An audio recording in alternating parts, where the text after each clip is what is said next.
In this video, we're going to talk about Chapter 6, the muscular system. And we'll start with an overview of muscle tissue and then dive into the microscopic anatomy of skeletal muscle. After we talk about what makes up our skeletal muscle, we'll then discuss how skeletal muscles contract. And in the next video, we'll talk about movements, names, and the gross anatomy of skeletal muscle.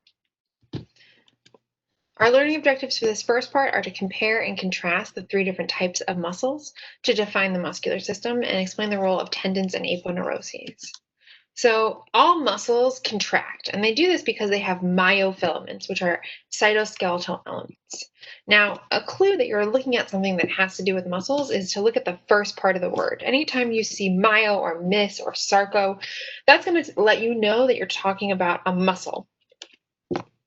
So when you're comparing muscle types, you want to look at where in the body can you find that specific type of muscle, how do the cells look and what's their shape, what is the regulation of contraction, what is the speed of contraction, and is it rhythmic or not. And we'll start with skeletal muscle. So the skeletal muscle is striated, which means striped, and it's voluntary. The cells are shaped like large cigar shaped, and they have multiple nuclei in each cell, and they're controlled in a voluntary way. And so what that means is you have to think, let me flex my arm, and you will contract that muscle. Now, the only exception to that voluntary rule is reflexes. And reflexes, as we'll learn about, are when you contract your muscle without conscious thought. Skeletal muscle is supported by connective tissue. So the muscle tissue itself is wrapped up in connective tissue, and they're bundled and wrapped together. So if you look, you take a muscle fiber, and then you take a group of them and you wrap them in connective tissue, and then you take groups of those groups and you wrap all of them in connective tissue. And that bundle is called a fascicle, and all of the fascicles will come together and will be wrapped in an epimysium. Again, that's connective tissue. And the epimysium will eventually blend and form either a tendon or an aponeuroses, which allow it to connect to bones. So this is showing you that picture again. We've got a muscle fiber, and then those are all bundled together and wrapped in connective tissue, forming a fascicle.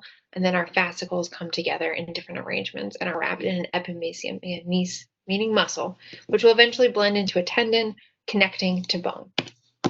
Tendons are important because they help anchor, protect, and conserve space. So these are strong cord-like connective tissue, and they're able to cross the rough, bony landmarks without any tearing. They are also small and compact in size, and so you can have more of the tendon cells to cross over a joint than you can in the thicker, fatter muscle fibers. And that, again, leads to the strength.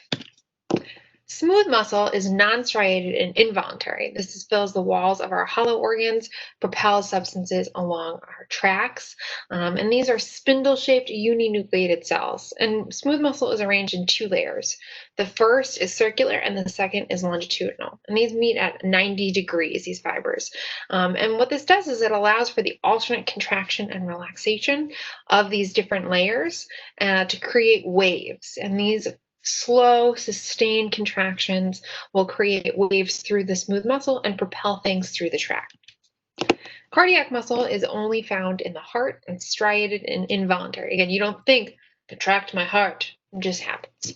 The contraction will then push the blood into our blood vessels.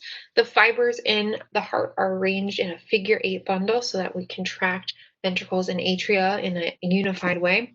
And then there are intercalated discs in between the cells that allow for that close coordination. So again, you should be able at this point to compare and contrast the various types of muscle tissue. And this table, again, puts it all together. So pay attention to body location, cell shape and appearance, connective tissue components, regulation of contraction, speed of contraction, and whether it is rhythmic or not. So next, let's think about some functions of muscles. And muscles have a lot of different functions. So if we're talking about cardiac muscle, we're pumping blood, we're maintaining blood pressure. If we're talking about smooth muscle, we're moving things through our hollow organs. We also have specialized smooth muscle that can dilate and constrict our pupils or cause our hair to stand up. And then most of the time when we're thinking about the function of muscles, we're thinking about our skeletal muscle. So these produce movement, they stabilize our joints, they help us maintain our body posture and generate body heat. So those four are kind of the big four, the skeletal muscle. The other ones we think of as more tangential functions of muscles. So again, you need to know produce movement, stabilize joints, maintain posture and position, generate body heat.